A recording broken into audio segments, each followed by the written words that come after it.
Olá, está começando mais um programa Câmera Aberta.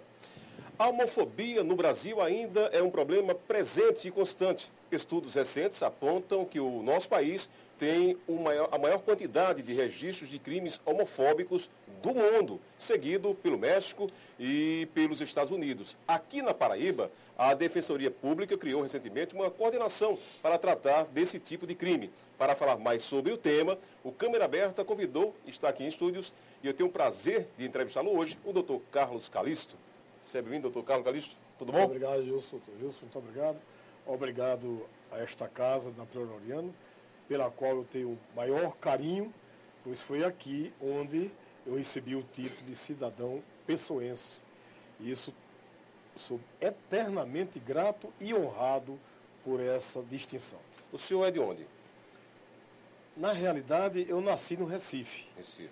Mas não tenho nenhuma parentesco com o sangue pernambucano, porque o meu pai é paraibano, a minha mãe do Rio Grande do Norte, lá de Caicó, mas como ele foi transferido da base aérea de Natal para a base aérea do IPSEP, lá do Ibura, então mamãe já veio comigo já bastante, era em estado de gestação, e eu nasci no Recife com 6 meses de idade, vim para João Pessoa, aqui exatamente na rua Visconde de Pelotas 192, onde tive a felicidade de ver João Pessoa crescer, porque a Visconde de Pelotas era o coração de João Pessoa.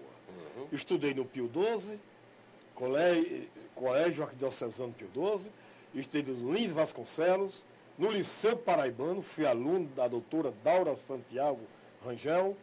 Enfim, eu sou pessoense e sou paraibano. O senhor é defensor público e defende os defensores. Já há bastante tempo o doutor Carlos participava de programas de rádio, defendendo sempre o defensor público, né? E antes o senhor passou por onde tanto, doutor Carlos? Antes de ser defensor público. Antes de ser defensor público, eu fui militar. Eu tive a honra de engrossar as fileiras do 1º do 15º Regimento de Infantaria. Após, então, eu fui técnico em laboratório químico industrial da Polinor.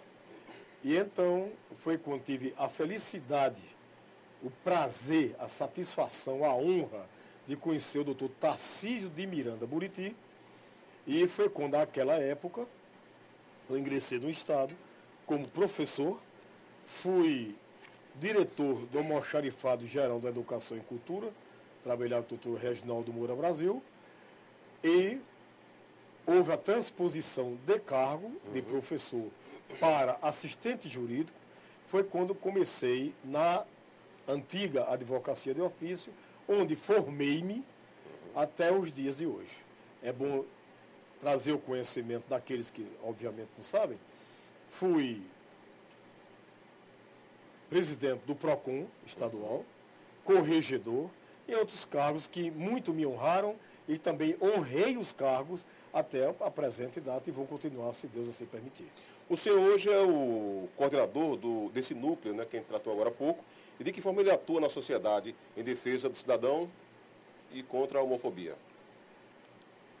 A priori, essa sugestão da criação desse setor de proteção e auxílio às vítimas dos crimes homofóbicos foi nossa há uns 10, 12 anos atrás. Mas, àquela época, falar-se em homofobia, que não existia nesse termo, Exato. Não existia esse termo, proteção homossexual, não era carregado demais de uma camada, uma certa carga de preconceito, de discriminação. Mas a sugestão não foi bem aceita. Atualmente, à luz da nova visão, o direito é consuetudinário, né, que vem do nosso latim, que diz que o direito é ciência dos costumes, e o homem avança no tempo e no espaço, graças a quê? A inteligência que vai galgando novos espaços com novos costumes. Tanto é que em 1941, a época do nosso Código de Processo Penal e Código Penal também, naquela época não se fala em deletar ou em crimes eletrônicos. Não existia isso.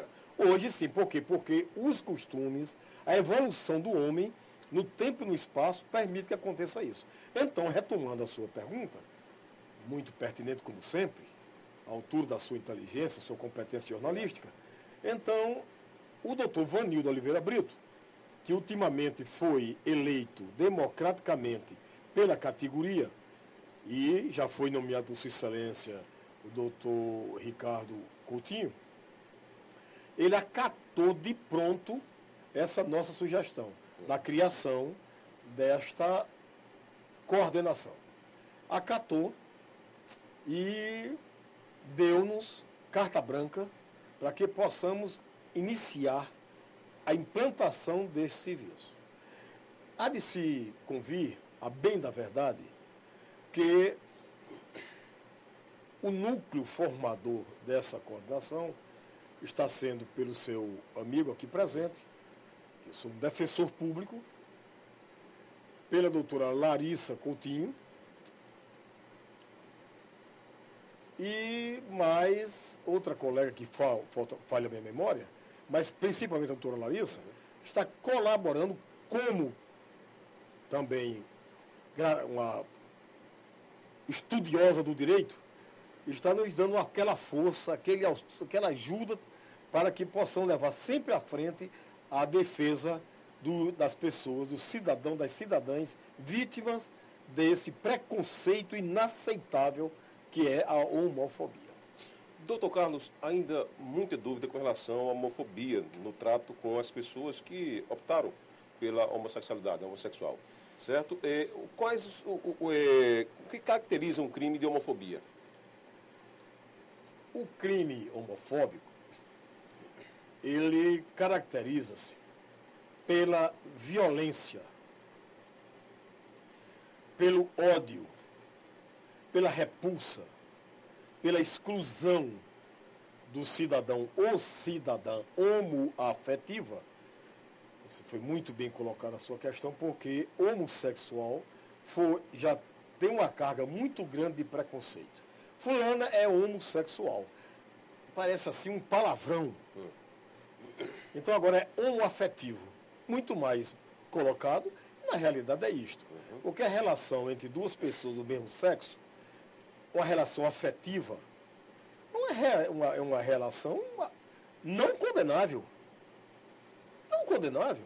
São duas pessoas que sentem atração mútua, se respeitam e adquirem certos direitos perante a sociedade. E são eles próprios pessoas que têm este direito protegido sob o palio da Constituição. Não apenas a Constituição brasileira, mas pelas declarações de direitos do homem e do cidadão, e em todo o mundo há, evidentemente, congressos, palestras, encontros e uma legislação unitária sobre o direito do cidadão em viver, obviamente, sob os cânones legais, mas tendo a sua companheira ou companheiro do mesmo sexo, com todo respeito, com toda dignidade. Doutor Carlos, eu vou usar aqui algumas expressões, frases, e o senhor vai me dizer se é crime de homofobia ou não. Por exemplo, um exemplo, viu? Eu estou diante de uma pessoa homossexual e eu disser assim, eu não concordo em você ser homossexual, se afaste daqui. Isso é um crime homofóbico? Isso é flagrantemente não apenas um crime homofóbico, porque alguém discriminatório, porque eu não simpatizo com determinado cidadão de determinada etnia, quem sou eu para alijá-lo do ambiente onde ele se encontra? Olha, você retire-se porque você tem a pele escura, você é negro. Discriminação. Como se por acaso negro fosse um ser absurdo. Então, olha, você é um travesti, sai daqui que você é travesti. Que isso? Isso não existe. Primeiro, além da violência e falta de respeito ao cidadão, é uma prova inequívoca de atraso, de retrocesso, de pobreza, de miopia moral e espiritual de quem quer que haja dessa maneira. Doutor Carlos Calixto, e qual a demanda hoje com relação a esses crimes homofóbicos, em especial aqui em João Pessoa, na Defensoria? Pois não. Uma pergunta deveras cativante e estimulante. Porque nós estamos entre 3 a 5 meses funcionando em caráter precário. Por quê? Porque a partir de janeiro nós estamos com um novo orçamento, com novas condições, com a estrutura, todo o organograma, tudo certinho, com um telefone, uma linha aberta, das 8 às 12, das 14 às 18, para que o cidadão, a cidadã, diz que homofobia é importantíssimo, a meu ver, que os senhores tenham essa informação, porque a maior parcela da sociedade, não só pessoense, mas a sociedade paraibana, infelizmente, no vigor do século XXI, ainda não conhece seus direitos como cidadão. No interior, capenga essa informação. Então, como formadores de informação, como a Casa de Napoleão Laureano, como sempre, pioneira em defesa dos direitos do cidadão, acredito que através desse intercâmbio, desse relacionamento entre Defensoria Pública, coordenação de proteção e auxílio às vítimas dos crimes homofóbicos, teremos condições de prestar um serviço bem melhor, de mais valor ainda, de mais importância, mais incisivo à população, não apenas pessoense, mas como também a população paraibana. Desde quando foi criado o núcleo, quantos já foram, quantos utilizaram desse trabalho da Defensoria? Nós estamos com 110 casos, que não são apenas de João Pessoa. Nós temos casos.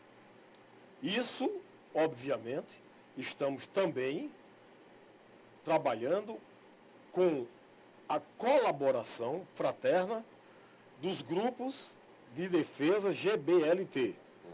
O Grupo MEL, o GBLT, a Secretaria da Diversidade Sexual aqui do Estado da Paraíba, a doutora Iraí Lucena, a doutora Cida, a Polícia Militar.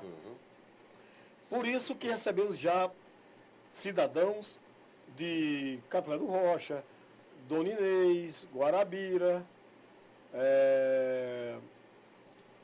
Sapé, Cabedelo e aqui em João Pessoa. Todos esses casos estão sendo catalogados pela doutora Larissa e estamos encaminhando caso a caso. Por exemplo, temos a Delegacia de Crimes Homofóbicos aqui em João Pessoa. É a doutora Desirê, salvo o melhor juízo. E encaminhamos a ela.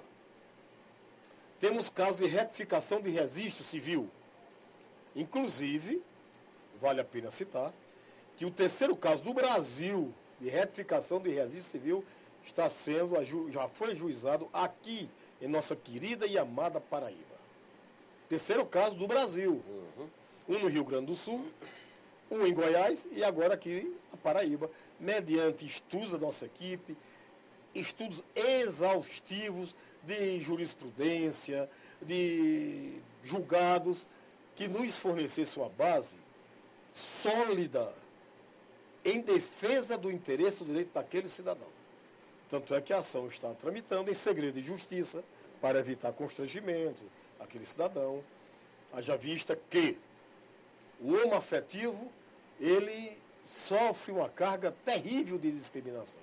E no transcurso desse nosso agradabilíssimo papo, essa conversa informal, eu poderia até fornecer a você, em nível estatístico, como é que se desenrola em mais com mais frequência em vários segmentos da sociedade esse preconceito homofóbico. Pode dizer.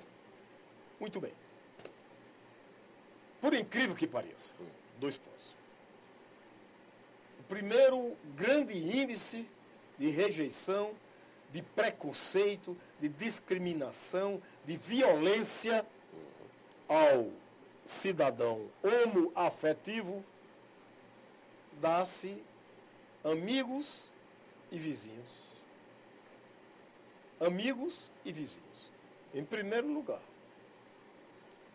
Segundo lugar, temos a escola.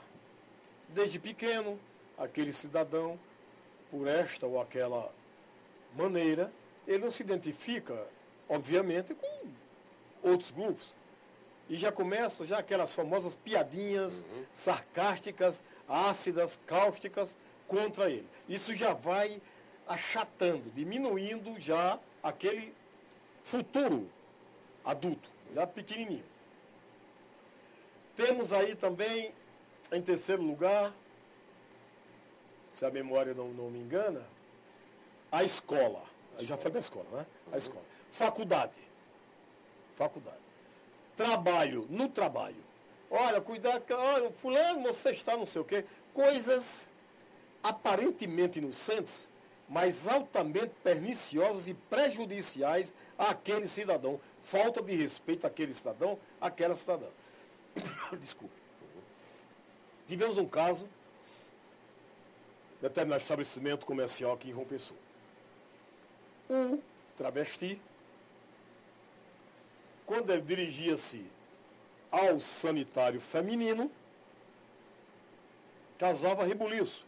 Um homem aqui dentro e tal, ele era expulso do sanitário feminino.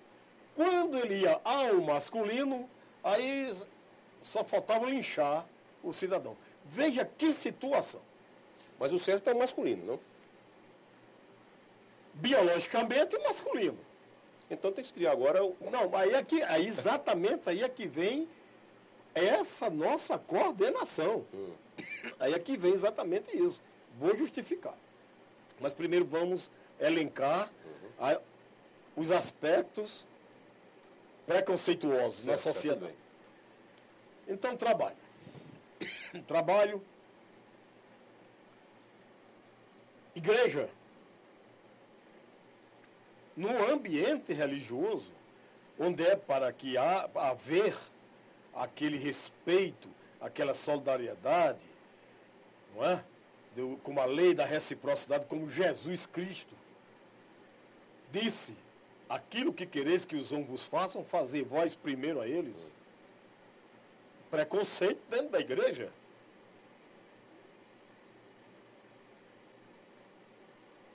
Dentro da igreja. Preconceito dentro de um templo religioso. Enfim, fica difícil para nós, profissionais do direito, entender como no próprio século XXI o cidadão, por uma mera questão de opção, não é doença, é opção. Foi doença. Você me permite, eu posso até fazer... Pode. A história do que era antes homossexualismo, agora é homoafetivo, Certo. começou com pecado. Sodomita. Mata, apedreja, joga na fogueira. E o homem vai crescendo. Vai pulindo essa pedra bruta que nós somos. Então, nesse caminhar, deixa de ser pecado. Passa a ser o quê? Crime. É crime. Mata. Vamos matar. Porém, por razões históricas, alguns próceres daquelas épocas, eles eram homossexuais. Escritores, imperadores, religiosos, e não é mais crime. Vamos mudar isso aqui, não é mais crime não, hein? É o quê? Doença. Para justificar a chacina, o massacre, é doença. A OMS, a Organização Mundial de Saúde, órgão, obviamente, internacional, ela classificou no seu artigo 302 homossexualismo como desvario psicológico. Era doença. Ah, mas fulano, mas ele é doença, ele é doente. É doentinho, né? É doentinho, bichinho, é doente, tal. Ela é doente. Ela, pô, aquela mulher é doente. Ela vai avançando o homem, saindo das trevas, da ignorância. Os movimentos internacionais forçaram a Organização Mundial de Saúde a eliminar este artigo da classificação internacional de CID. Não é mais doença. Então não é crime, não é pecado, não é doença. É um comportamento humano, certo? É uma opção, tá? É uma opção. E como tal, a Constituição vigente, a Constituição cidadã, ela reza ab início, todos são iguais perante a lei. Todos temos deveres, direitos, obrigações paritários diante da lei. Então, não se pode absolutamente simplesmente apedrejar por apedrejar. Esses grupos homofóbicos, a bem da verdade, no fundo, tem, na realidade, uma grande carga de homoafetividade e graças à crescente participação de homoafetivos na televisão, cinema, teatro, meios de comunicação, em todos os segmentos da sociedade, então está começando a chocar. É possível chocar. Um negro no Supremo Tribunal, um negro presidente dos Estados. Mas o que, gente? Tire a venda da ignorância e veja o cidadão como um filho de Deus, como um cidadão pleno de direitos e obrigações. E não pela mera cor da pele ou pela sua aparência exterior. Observe a moral que ele tem lá dentro, os valores. As mulheres no passado não tinham tanto acesso como tem hoje, né? Aos trabalhos, assim por diante, né, professor? Então as mulheres nem votavam, né? As mulheres, em determinado momento na história, eram res. Ou seja, coisa. As mulheres eram uma coisa que era uma multiplicadora da espécie. Uma serviçal. Mulher. Hoje, a mulher é presidente da República, é ministra da Alemanha. A mulher... Exército Brasileiro, Polícia Militar... Perfeitamente. Corpo Bombeiro e assim por diante. E a mulher, além do mais, a mulher... Nós somos filhos de uma mulher. Doutor Carlos Calixto, agora há pouco o senhor falou com relação à opção dos vestiários e toaletes, banheiros, assim por diante. Mas o homossexual, ele tem que entrar no banheiro da mulher ou do homem, na sua concepção? Vamos fazer aqui uma distinção. O homoafetivo, ele, a sua aparência externa, biologicamente é mulher. Vamos ver também esse aspecto. Muitas mulheres são trans e muitos homens também são trans. Não é apenas o homem. Mas com a incidência maior no homem, por ele ter as genitais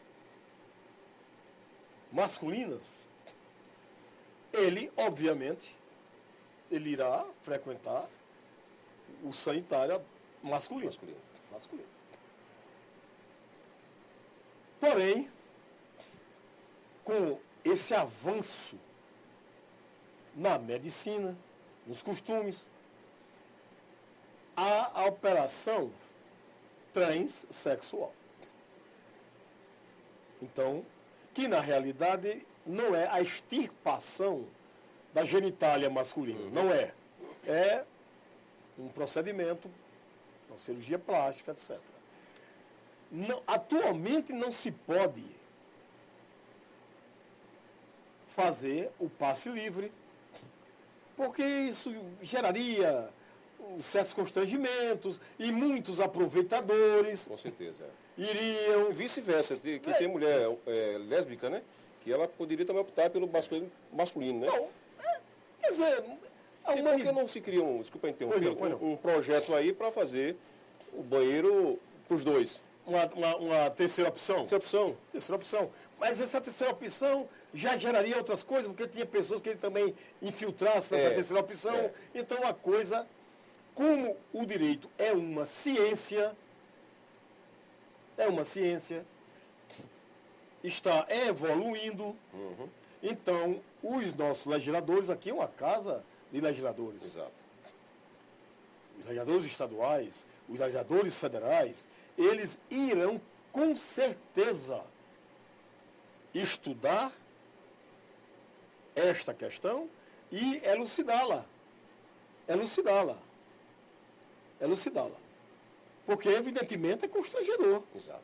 O travesti, ele vai entrar no sanitário masculino, é alijado, é expulso, vai para o sanitário feminino. Fica dificílimo isso aí. Dificílimo. Mas tenho certeza que com esta evolução do pensamento humano e da própria lei, haverá de encontrar-se uma solução para o caso, se Deus quiser. Doutor Carlos Calixto, qual o crime que a pessoa incorre em tratar um cidadão que optou por ser homossexual e trata de homofobia, o crime? O que é que ele vai responder? Isso depende muito da agressão física, verbal. Tem esse atenuante ou não? Não, a questão é a seguinte. O nosso legislador, ele não colocou no Código Penal o crime homofóbico. Por exemplo, assim, vamos lá. Quer dizer que o homoafetivo, ele vai às vias de fato, certo, troca tiro com ou morre ou mata.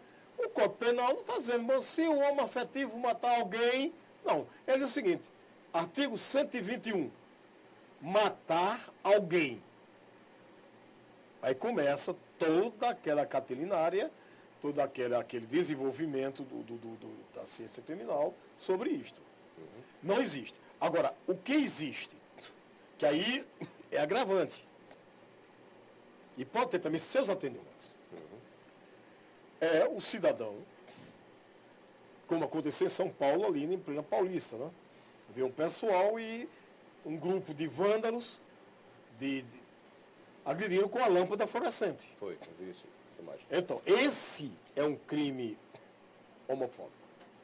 Independente de ser homofóbico, já era um crime, né? Já é um crime, mas revestido de homofobia. Por quê? Porque o crime homofóbico, ele sobressai porque ele está sob o manto do preconceito. Também é chamado, é oportuno, para quem me explicar, que o crime homofóbico é um crime de ódio. De ódio.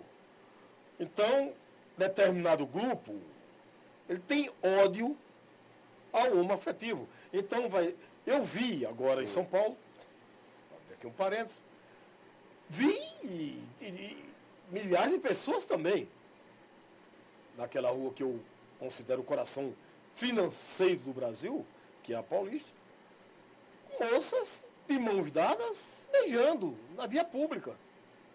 E nenhuma das duas tinha aparência assim de nenhum lutador de sumô, não. Femininas, bonitas, trocando ternura. Agora pergunto aqui, totalmente despido, com graças a Deus eu sou despido de preconceito. Qual o crime que elas estão praticando? Qual o crime de mãos dadas? Qual o crime que eles estão praticando? Estão violentando alguém? Estão estuprando alguém? Não, absolutamente não. Só Como elas, também vi rapazes, homens, a partir das 18 horas lá na Paulista, você vê tudo. Tem um determinado shopping em São Paulo que é predominantemente homoafetivo. Um shopping que escolheram, shopping grande, não é mercearia nem bodega, que escolheram como point homoafetivo. Homoafetivo. Não há crime nenhum nisso, caso contrário, a polícia tinha invadido e prendido todo mundo. Não há crime nisso. Portanto, retomando a sua questão do crime, o crime é crime. Artigo 121, artigo 129. Cabe também injúria, difamação? Não, perfeitamente, porque é o seguinte, aí você, muito bem colocado essa sua questão, porque nós encaminhamos os cidadãos e as cidadãs e cidadãs que nos procuram, sapatão, um sapato grande, sapato 44, 45, mas, mulheres lindas, femininas, lindas até dizer basta. Que é isso? No meio da rua, isso é deprimente, isso choca, atinge a moral daquele cidadão e daquela cidadã. Então, o que acontece? Nós encaminhamos ou a delegacia especializada, crimes homofóbicos. Lá é realizado um TCO ou BO. Pilhar o TCO com testemunhas e aquele indivíduo que insultou a dignidade daquela cidadã ou daquele cidadão vai responder na justiça. Porém, concomitantemente, ao problema dos danos morais. Ei, tal, como comumente se trata. Que é isso?